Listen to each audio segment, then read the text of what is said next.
是跟那个慧珍对调，所以慧珍会待会接在景城的后面，胡景城后面哈。好，那我们郑章，好过来好。那郑章的话，他是海参馆的研究人员，那他对于陆蟹这一块呢，有非常丰富的这个研究的经验。那接下来为各位介绍，就是国内呢陆蟹的这个多样性。其实台湾的陆蟹的多样性非常高，有很多是特有种哈，然后以及他们目前有遇到一些困境，因为陆蟹它们每年在定季节的时候，它要下海去产卵，在这个过程当中呢，很容易被压死，而且地压可能就是上千只、上万只的哦，是很不能说壮观，是很悲惨的一件事情啊。好，那我们再来请郑章来为各位介绍。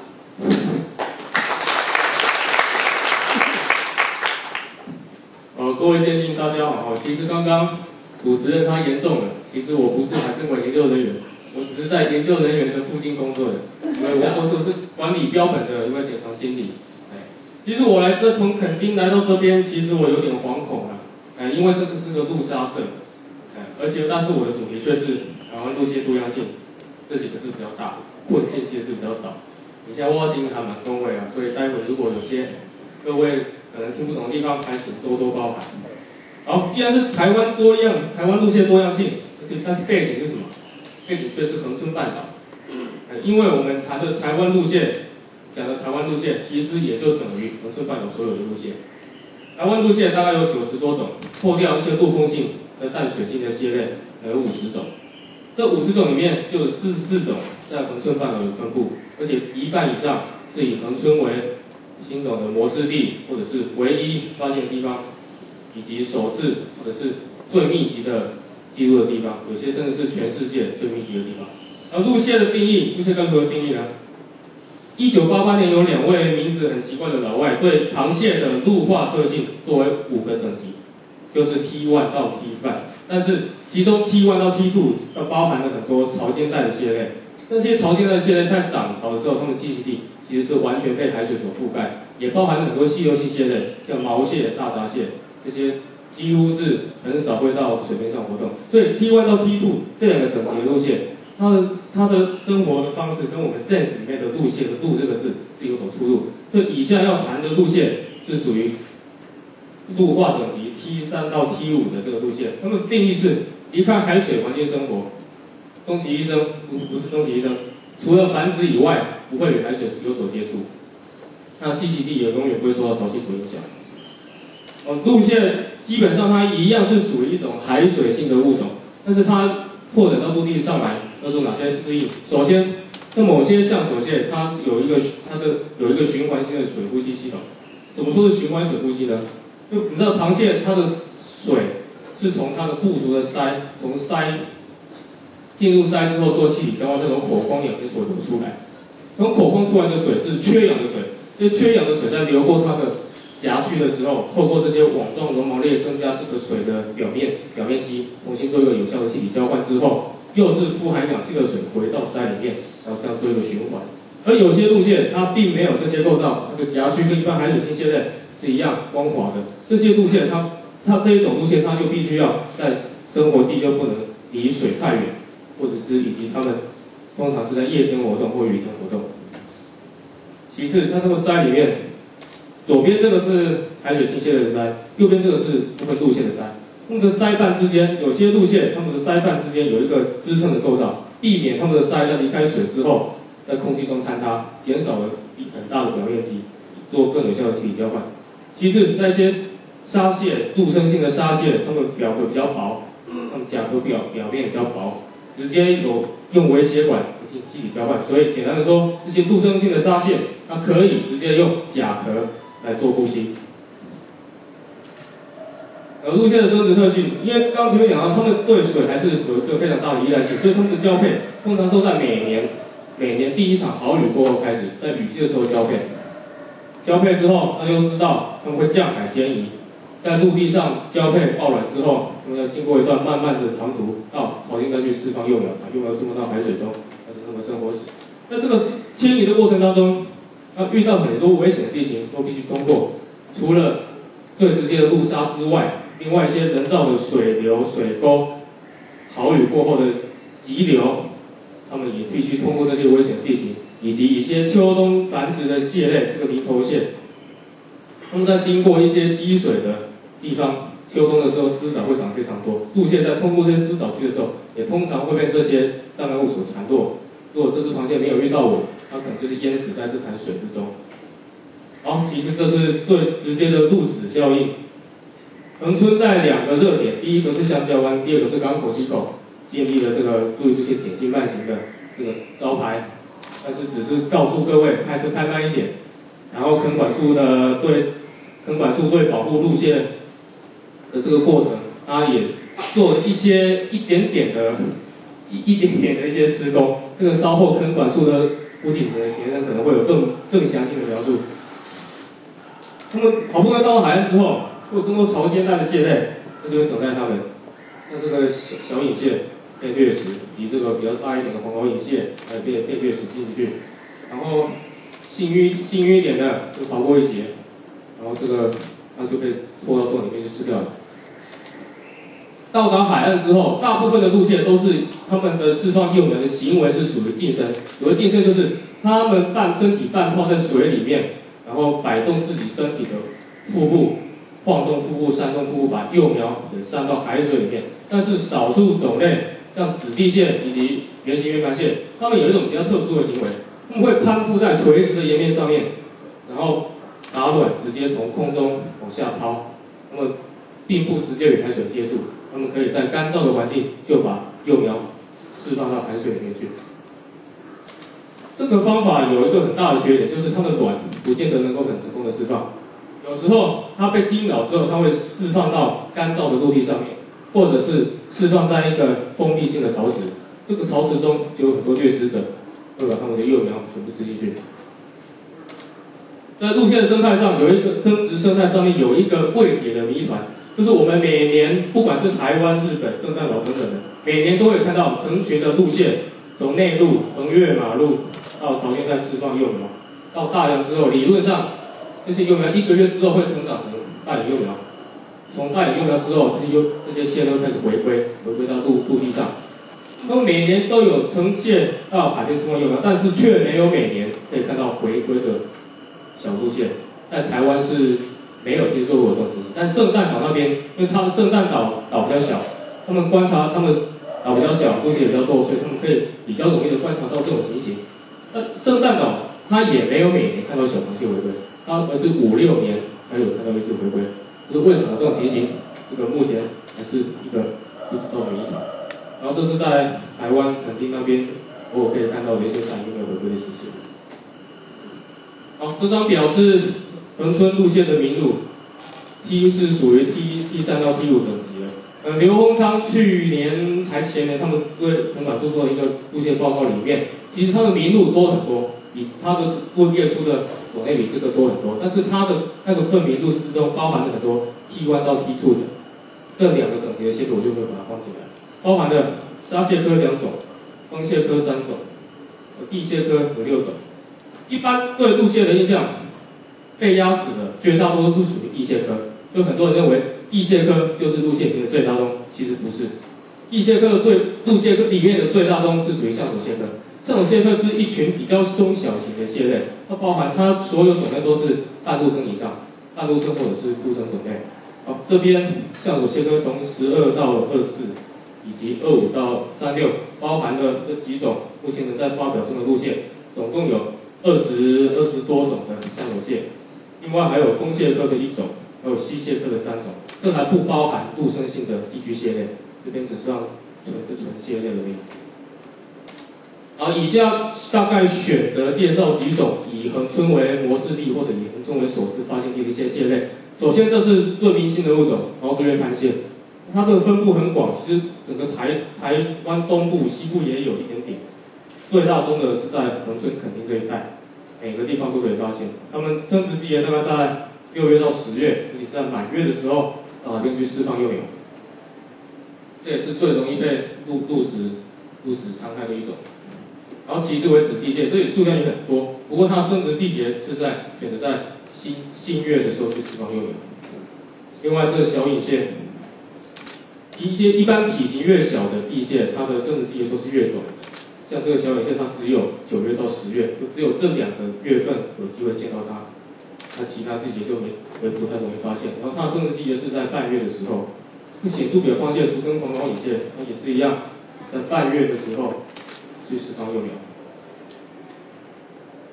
然后这个长腿长臂蟹或宽足长臂蟹，各位可能是首次听到这个名字，因为这份 paper 是从大概2个礼拜之前才出来的。这个种类在很久以前都一直被认为是原蛾长臂蟹，但是 David and Peter 这2位老兄呢，他们认为原蛾长臂蟹其实台湾并没有这物种，真正的原蛾长臂蟹是在夏威夷，台湾的原蛾长臂蟹是分别属于这2个隐蔽种，其中包含了长腿长臂蟹以及宽足长臂蟹。这个打星号的意义代表，全世界目前就只有台湾有发现，它是不是特有种，不晓得，有机会。然后它的生殖季节大概在6月到10月，那时候在满月的时候到海边释放幼苗。其实这是2004年刘博士发表的这个红指陆象手蟹。这个陆象手蟹是台湾是陆象手蟹分布的最北界，然后陆象手蟹大部分的在菲律宾那些热带地区的种类都是属于半陆风性的。所谓半陆风性就是它的幼苗是不会与海水接触，但是它仍然有一些浮游体，缩短型的浮游体。然后台湾的陆象手蟹是保有完整的一个海洋浮游体，比较长期的完整发育的幼苗。它在台湾以港口溪口数量最多。那在港口溪，另外一个比较重要的是中型仿象手蟹。港口溪也是全世界中型仿象手蟹密度最高、数量最多的一个地方。它的生殖季节比较长，大概从3月到10月都可以看到，而且它的生殖季节是属于半月节律。所谓半月节律就是满月与新月都会有大量到海边释放幼苗，然后这造成一个危险，就代表它1个月里面比其他种类的螃蟹多了1倍的几率被车子压死。另外还有2003发表的细心种须蟹，跟着是攀树种须蟹，这是少数会爬树、会攀岩的一种螃蟹，全世界数量也不多，但是在香蕉湾这个地方经常可以发现。因为这种心脏蟹是比较少被提到的一种路线，因为这种心脏蟹属在全世界也是比较稀有的类群，但是在台湾，在保利溪口旁边，雨季过后经常可以发现，数量不少。另外一种印度心脏蟹，那在保利溪口与港口溪口也是经常可以发现。另外比较更稀有的是这个斑点心脏蟹，那全世界标本不超过10个，但是在台湾1992、1993年曾经有发现，但是到今天也几乎没看到了。然后现在保利溪口那边又在新建桥梁，所以它的栖息地有没有被破坏到、被干扰到，这个目前还不知道，还没有更新的采集记录。原蛾心脏蟹，这个也是个全世界非常稀有的一种蟹类。全世界的一些其他的分布地点，像菲律宾，主要都是菲律宾以及马来西亚、新加坡那边吧，我记得。那边数量都非常少，但是在台湾数量很多，非常多。在港口溪口有报告提到说，港口溪口它只有在那一条往嘉乐水那条路上的北坡山坡洞里面有，其实不是，它在港口溪南岸那片草泽，它数量非常多，多的时候可以跟中型仿象手蟹匹敌。那它生殖季节是比较短的，那就6月到8月。这个林头攀象手蟹是少数会爬树的，就是它很少是爬在树上，它主要是爬在林头枝叶里面来躲避一些敌害。它在港口溪跟香蕉湾的数量都非常多。它在5月到11月，它主要的生殖季节，但是偶尔也常常被车子压死一种，因为它的生殖栖息地也是比较靠内陆的。而这个丝氏挂线手蟹，它也是一种世界稀有的蟹类，但是在台湾香蕉湾，从万里从到香蕉湾一带都偶尔可以发现，而且在香蕉湾的数量还不少，在生殖季节也常常可以看到它离开洞穴到海边释放幼苗。这个美丽岩象手蟹，2009年也是刘博士发表的，它的栖息地比较靠海边，那严格来讲也可能是属于 T2 等级的一种路线，它的栖息地是在非末带以上。它有时候也会到草间礁活动，但是大多数时间都还是在草溪干扰不到的高位珊瑚礁那些水源花底下的洞穴里面。这个清源岭象手蟹，这个是今年刚投出去的，有没有接受还不知道，在等。这个东西其实它在台湾的数量非常多，除了恒春半岛以外，在花莲、台东也有族群分布，但是最大量的还是在恒春半岛。港口溪数量繁如晨星，但是它数量这么多，为什么以前都没有人知道？因为这个种它跟另外一个 Picton， 那个叫中文叫斑点拟象手蟹，形态非常的相似。但是我详细看了之后，它们的形态从额圆、凹角、部足以及它们生殖形态、生殖的节律，都属于 Picton 完全不一样。所以跟新加坡合作鉴定之后，这是属于一个新种，目前上个月丢出去了，是等收效的。然后它的生殖季节非常的长，一整年都可以繁殖，大部分是在半月的时候看到它们释放幼苗的情形。另外还有港口蟹，还有一种数量也不少的，叫细爪拟象手蟹。那为什么加个疑似？因为这个种类它目前只找到雌性。而且只在生殖季节的时候有找到，其他的时间躲到哪里去了？不知道，躲在很深处的地方，只在生殖季节的时候看到成群的抱卵的母蟹跑出来释放幼苗，其他时间就找不到了。包含雄性，目前只找到一个空壳，一个小空壳。但是没有雄性就不能确认它种类吗？就不能发表吗？其实不是，这是因为有雄蟹之后，它能看的特征更多，包含了大螯上面的特征。以及雄性交接器这两个很重要的特征，它发表出来的东西会更 powerful、更有力、更容易被接受。所以目前在等待细爪拟象手蟹的雄蟹的到来。另外，这个杜马卡象手蟹也是杜马卡拟象手蟹，也是在港口溪口数量非常多的种类。但是跟前面那个清源拟象手蟹一样，为什么它数量明明非常多，那长久以来都没有人去鉴定它？因为它跟其他一种双子金象手蟹形态也是太像了。形状、颜色、螯足的颜色、形状等等都很像，但是最大差别在于前侧齿。镜像手蟹是2个，拟象手蟹是1个，这是完全不同属的东西，都可以非常确认，它就是一个新纪录种杜马卡拟象手蟹。那短足针织蟹，它数量也不少，但是也是很少被注意到，它也是存在了很久，最近也才重新被发现。因为它的形状颜色，它就跟小型的中型仿象手蟹很像，它在以前的记录里面也都被认为是中型仿象手蟹，所以到了近几年才被检视到它的雄性的腹节最后一节是嵌入第6腹节的，这是真的短足针织蟹一个很重要的特征。它的生殖季节也是属于半月节律。好，综合以上，如果各位有注意底下这些生殖季节的大仪的话，可以发现，小型地蟹科、大型地蟹科以及陆方蟹与沙蟹，它们的生殖季节都是落在大概5、6月到10月的这个期间，然后这个期间也刚好是人类的旅游旺季，所以更增加了它们入死的可能性。而且在多样性与数量最高的香蕉湾，还有非常临近垦丁大街，所以它们被压死的机会可能又更多了。我们常常可以看到，在生殖季节看到路上被压死的螃蟹，但是情况真的有这么悲观吗？其实我个人是觉得还好啦，因为这个海岸公路都有靠海侧与靠内陆侧，绝大多数的路线规模最大的栖息地还是属于海岸公路靠海岸侧的，会在海岸公路靠内陆侧活动的种类，其实没有想象中的多，即使它的数量还不少。好，讲到路线的话，我们一定要引用到印度洋的一座小岛叫圣诞岛。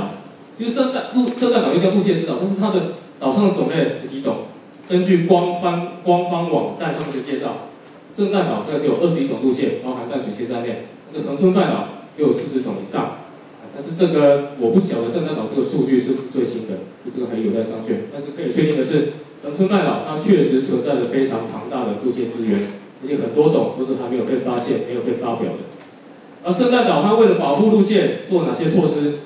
这是少数跟今天会议好像比较少数有相关的一个议题。